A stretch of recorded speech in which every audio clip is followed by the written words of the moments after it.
Hare Krishna to all, and welcome to our spiritual book reading. Today, we will be reading Kṛṣṇa, the Supreme Personality of Godhead, a summary study of Srila Vyasadev's Srimad Bhagavatam, 10th Canto, by His Divine Grace A.C. Bhaktivedanta Swami Prabhupada, Founder Acharya of the International Society for Krishna Consciousness. In today's session, we will be focusing on Chapter 1, the Advent of Lord Krishna. This chapter covers the following topics: tears of Bhumi, the cry of the earth; the ocean of milk, the promise of Krishna's arrival; Mathura, city of the eternal Lord; the brother at the reins, a royal gift for Devaki; the celestial warning, the inevitable truth of life and death; between dreams and reality, the changing self; mental impressions and the law of rebirth; Maya and the mirage of material identity; Vasudeva's appeal, a brother's plea for protection; demigods and demons, the divide of acceptance and rejection; Vasudeva's dilemma, duty amid imminent danger; Vasudeva's resolve to protect Devaki; life's unpredictable cycle; the example of Maharaj Bharata; Vasudeva's diplomatic appeal to Kṛṣṇa; Kṛṣṇa's temporary restraint and Vasudeva's relief; the births of Devaki's children and the test of duty; Kṛṣṇa's moment of doubt and Vasudeva's promise; Vasudeva's distrust despite Kṛṣṇa's promise; Narada's warning and Kṛṣṇa's alarm; Kṛṣṇa's ruthless fear; the killing of Devaki's children; the dark ambitions of demoniac royals; Kṛṣṇa's past life and his rise to power. I encourage all of you to listen from the beginning, as we will cover all these topics in this chapter. So please sit back and listen to the transcendent story of Lord Krishna. Once the world was overburdened by the unnecessary defense force of different kings, who were actually demons but were posing themselves as the royal order. At that time, the whole world became perturbed, and the predominating deity of this earth, known as Bhumi, went to see Lord Brahma to tell of her calamities due to the demoniac kings. Bhumi assumed the shape of a cow and presented herself before Lord Brahma with tears in her eyes. She was bereaved and was weeping just to invoke the Lord's compassion. She related the calamitous position of the earth, and after hearing this, Lord Brahma became much aggrieved, and he at once started for the ocean of milk, where Lord Vishnu resides. Lord Brahma was accompanied by all the demigods, headed by Lord Shiva, and Bhumi also followed. Arriving on the shore of the Milk Ocean, Lord Brahma began to pacify Lord Vishnu, who had formerly saved the earthly planet by assuming the transcendental form of a boar. In the Vedic mantras, there is a particular type of prayer called Purusha Sukta. Generally, the demigods offer their obeisances unto Vishnu, the Supreme Personality of Godhead, by chanting the Purusha Sukta. It is understood herein that the predominating deity of every planet can see the Supreme Lord of this universe, Brahma, whenever there is some disturbance on his planet. And Brahma can approach the Supreme Lord Vishnu, not by seeing him directly, but by standing on the shore of the ocean of milk. There is a planet within this universe called Shvetadvipa, and on that planet there is an ocean of milk. It is understood from various Vedic literatures that just as there is the ocean of salt water on this planet, there are various kinds of oceans on other planets. Somewhere there is an ocean of milk, somewhere there is an ocean of oil, and somewhere there are oceans of liquor and of many other types of liquids.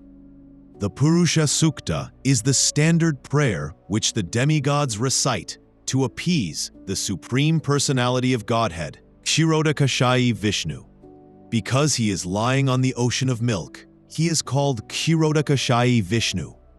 He is the form of the Supreme Personality of Godhead, through whom all the incarnations within this universe appear.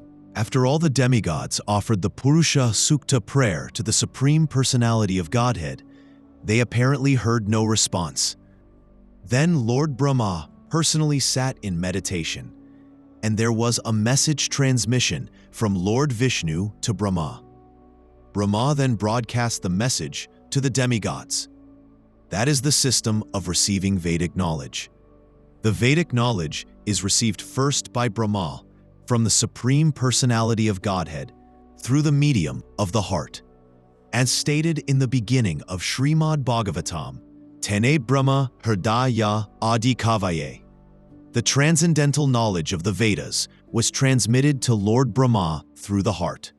Here also, in the same way, only Brahma could understand the message transmitted by Lord Vishnu, and he broadcast it to the demigods for their immediate action. The message was this: the Supreme Personality of Godhead would appear on the earth very soon, along with his supreme powerful potencies, and as long as he remained on the earth planet to execute his mission of annihilating the demons and establishing the devotees, the demigods should also remain there to assist him. They should all immediately take birth in the family of the Yadu dynasty, wherein the Lord would also appear in due course of time. The Supreme Personality of Godhead himself, Krishna, would personally appear as the son of Vasudeva. But for his appearance, all the demigods, along with their wives, should appear in different pious families in the world, just to assist the Lord in executing his mission. The exact word used here is tat priyartham, which means the demigods should appear on the earth in order to please the Lord. In other words, any living entity who lives only to satisfy the Lord is a demigod. The demigods were further informed that Ananta, the plenary portion of Lord Krishna, who is maintaining the universal planets by extending his millions of hoods, would also appear on earth before Lord Krishna's appearance. They were also informed that the external potency of Vishnu, Maya, with whom all the conditioned souls are enamored, would also appear by the order of the Supreme Lord, just to execute his purpose. After instructing and pacifying all the demigods as well as Bhumi with sweet words, Lord Brahma, the father of all Prajapatis, or progenitors of the universal population, departed for his own abode, the highest material planet, called Brahmaloka. The leader of the Yadu dynasty, King Kṛṣṇa, was ruling over the country known as Mathura, wherein lies the city of Mathura, as well as the district known as Kṛṣṇa, which was named after him. On account of the rule of King Kṛṣṇa, Mathura became the capital city of all the kings of the Yadus. Mathura was also made the capital of the kings of the Yadu dynasty, because the Yadus were a very pious family and knew that Mathura is the place where Lord Sri Krishna lives eternally, just as he also lives in Dwaraka. Once upon a time, Vasudeva, the son of Kṛṣṇa, just after marrying Devaki, was going home on his chariot with his newly wedded wife. The father of Devaki, known as Devaka, had contributed a sufficient dowry because he was very affectionate toward his daughter. He had contributed hundreds of chariots completely decorated with gold equipment. At that time, Kamsa, the son of Ugrasena, in order to please his sister, Devaki, had voluntarily taken the reins of the horses of Vasudeva's chariot and was driving. According to the custom of the Vedic civilization, when a girl is married, the brother takes the sister and brother-in-law to their home. Because the newly married girl may feel too much separation from her father's family, the brother goes with her until she reaches her father-in-law's house. The full dowry contributed by Devaka was as follows: 400 elephants fully decorated with golden garlands, 15,000 decorated horses, and 1,800 chariots. He also arranged for 200 beautiful girls to follow his daughter. The Kshatriya system of marriage, still current in India, dictates that when a Kshatriya is married, a few dozen of the bride's young girlfriends, in addition to the bride, go to the house of the king. The followers of the queen are called maidservants, but actually they act as friends of the queen. This practice is prevalent from time immemorial, traceable at least to the time before the advent of Lord Krishna 5,000 years ago. So Vasudeva brought home another 200 beautiful girls along with his wife Devaki. While the bride and bridegroom were passing along on the chariot, there were different kinds of musical instruments playing to indicate the auspicious moment. There were conch shells, bugles, drums, and kettle drums. Combined together, they were vibrating a nice concert. The procession was passing very pleasingly, and Kṛṣṇa was driving the chariot, when suddenly there was a miraculous sound vibrated from the sky, which especially announced to Kṛṣṇa, "Kṛṣṇa, you are such a fool. You are driving the chariot of your sister and your brother-in-law, but you do not know that the 8th child of this sister will kill you." Kṛṣṇa was the son of Ugrasena of the Bhoja dynasty. It is said that Kṛṣṇa was the most demoniac of all the Bhoja dynasty kings. Immediately after hearing the prophecy from the sky, he caught hold of Devaki's hair and was just about to kill her with his sword. Vasudeva was astonished at Kṛṣṇa's behavior, and in order to pacify the cruel, shameless brother-in-law, he began to speak as follows, with great reason and evidence. He said, "My dear brother-in-law Kṛṣṇa, you are the most famous king of the Bhoja dynasty, and people know that you are the greatest warrior and a valiant king.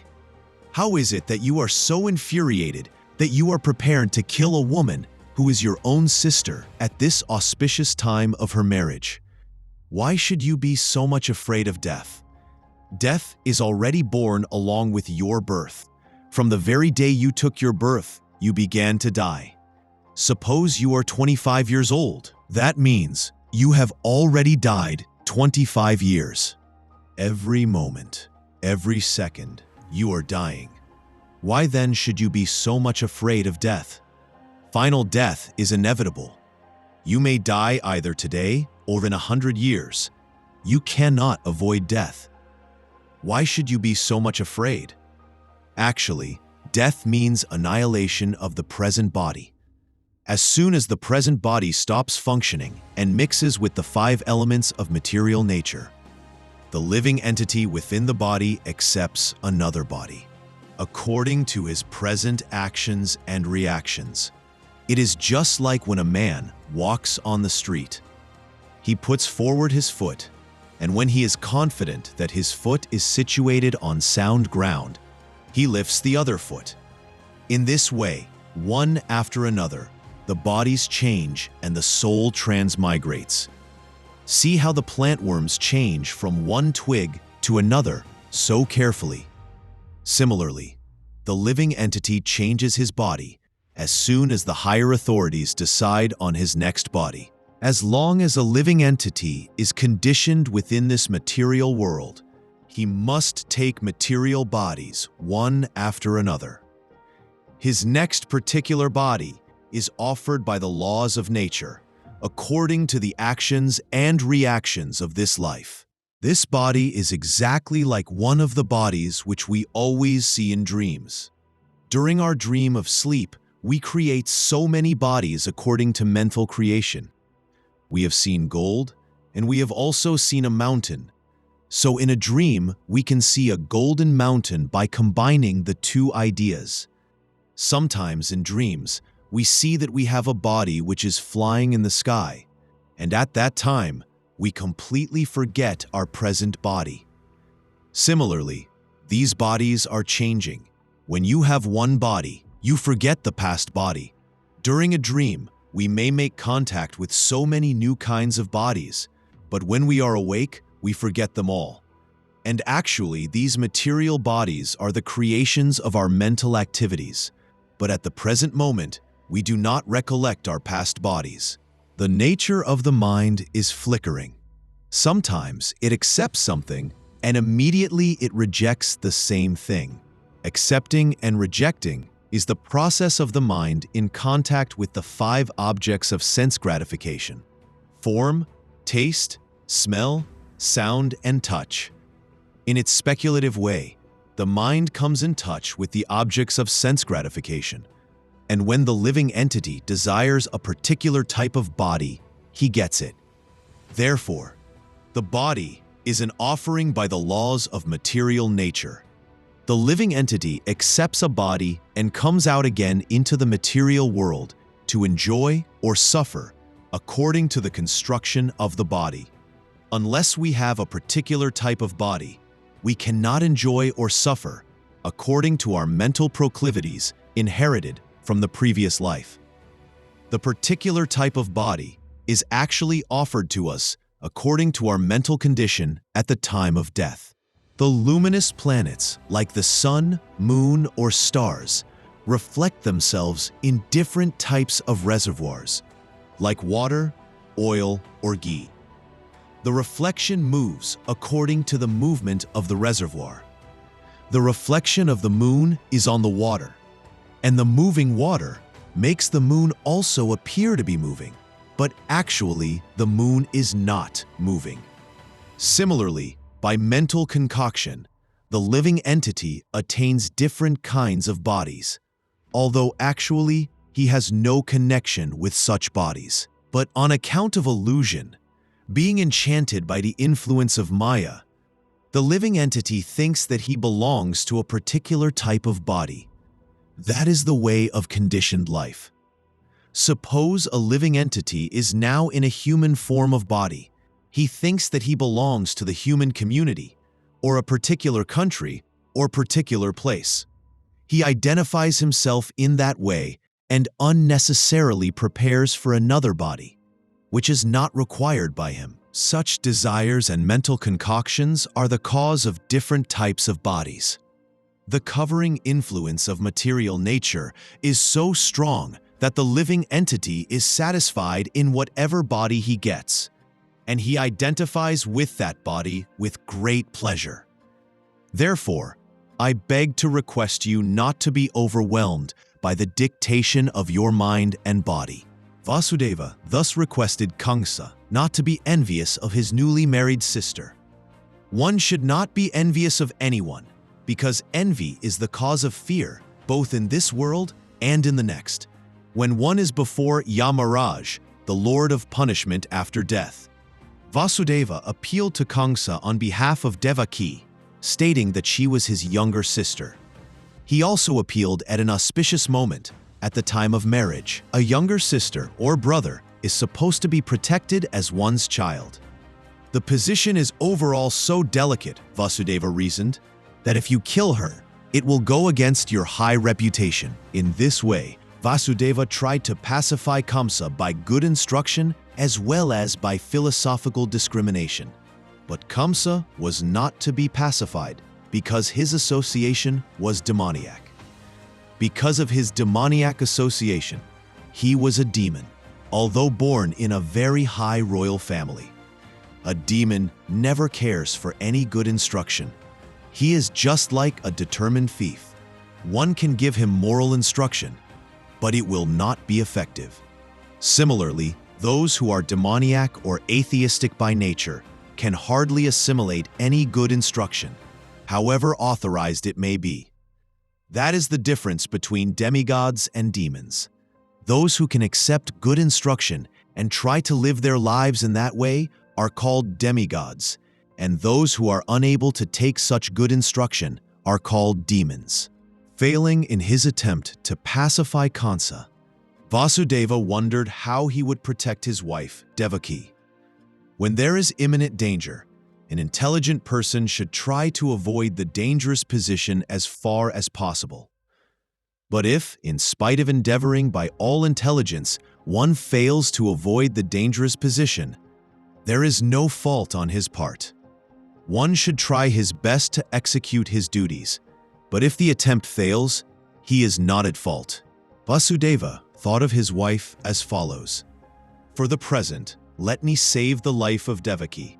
Then later on, if there are children, I shall see how to save them." He further thought, if in the future I get a child who can kill Kṛṣṇa, just as Kṛṣṇa is thinking, then both Devaki and the child will be saved, because the law of providence is inconceivable. But now, some way or other, let me save the life of Devaki. There is no certainty how a living entity contacts a certain type of body.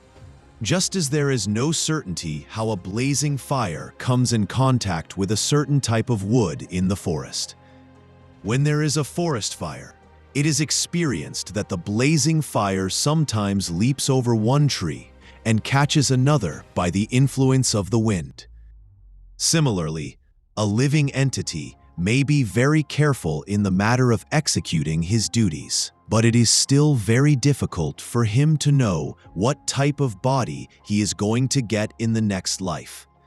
Maharaj Bharata was very faithfully executing the duties of self-realization, but by chance he developed temporary affection for a deer, and in his next life he had to accept the body of a deer. Vasudeva, after deliberating on how to save his wife, began to speak to Kṛṣṇa with great respect, although Kṛṣṇa was the most sinful man. Sometimes it happens that a most virtuous person like Vasudeva has to flatter a person like Kṛṣṇa, a most vicious person. That is the way of all diplomatic transactions. Although Vasudeva was deeply aggrieved, he smiled outwardly. He addressed the shameless Kṛṣṇa in that way because he was so atrocious.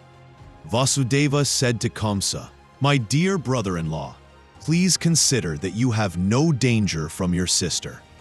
You are awaiting some danger because you have heard a prophetic voice in the sky. But the danger is to come from the sons of your sister, who are not present now. And who knows, there may or may not be sons in the future. Considering all this, you are safe for the present. Nor is there cause of fear from your sister. If there are any sons born of her, I promise that I shall present all of them to you for necessary action." Kṛṣṇa knew the value of Vasudeva's word of honor, and he was convinced by his argument. For the time being, he desisted from the heinous killing of his sister.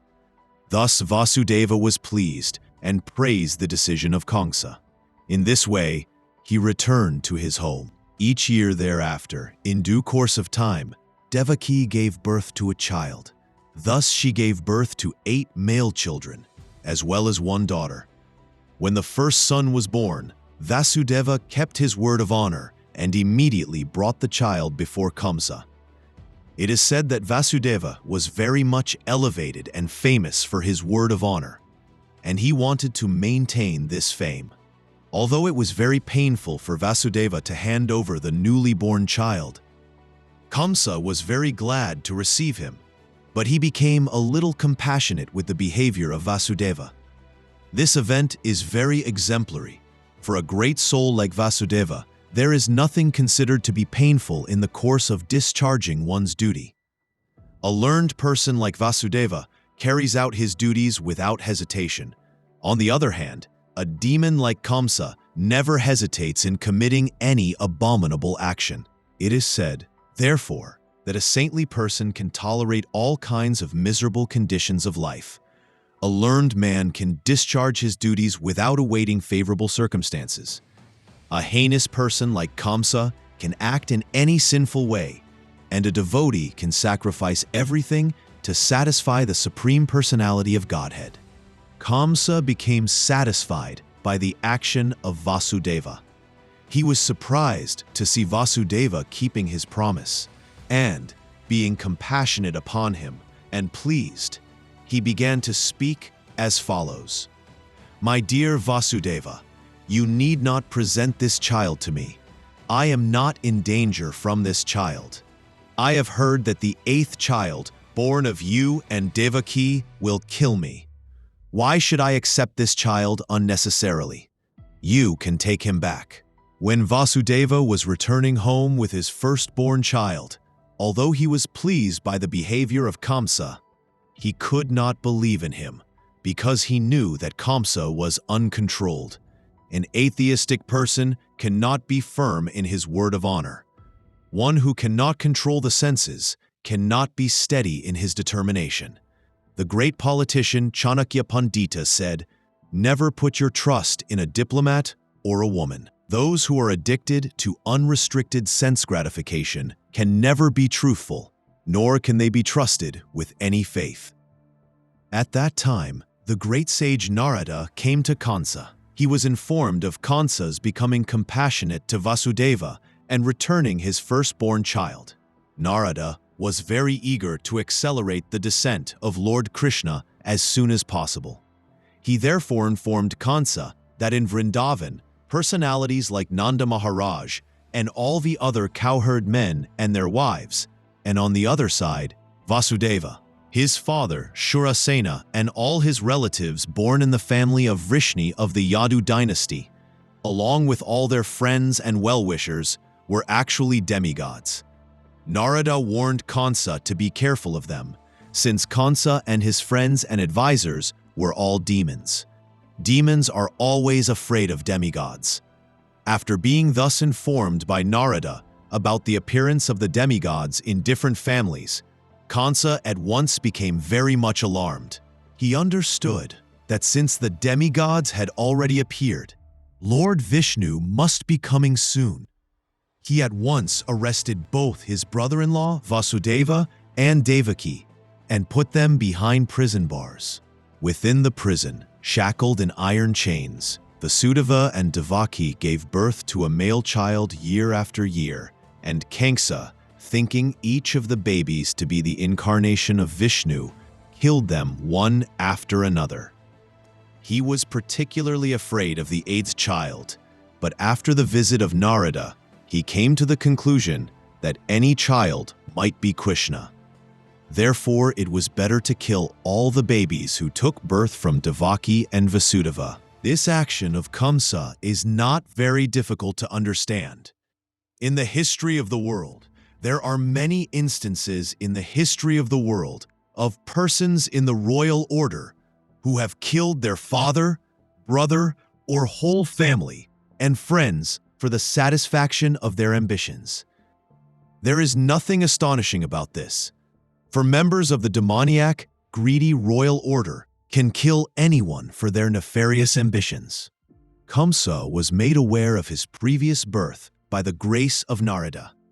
He learned that in his previous birth, he had been a demon of the name Kalanemi, and that he had been killed by Vishnu. Having now taken his birth in the Bhoja family, he decided to become the deadly enemy of the Yadu dynasty. Krishna was going to take birth in that family, and Kṛṣṇa was very much afraid that he would be killed by Krishna, just as he had been killed in his last birth. He first of all imprisoned his father, Ugrasena, because he was the chief king among the Yadu, Bhoja, and Andaka dynasties, and he also occupied the kingdom of Shurasena, Vasudeva's father. He declared himself the king of all such places. Thus ends the Bhaktivedanta purport of the first chapter of Kṛṣṇa, the advent of Lord Krishna.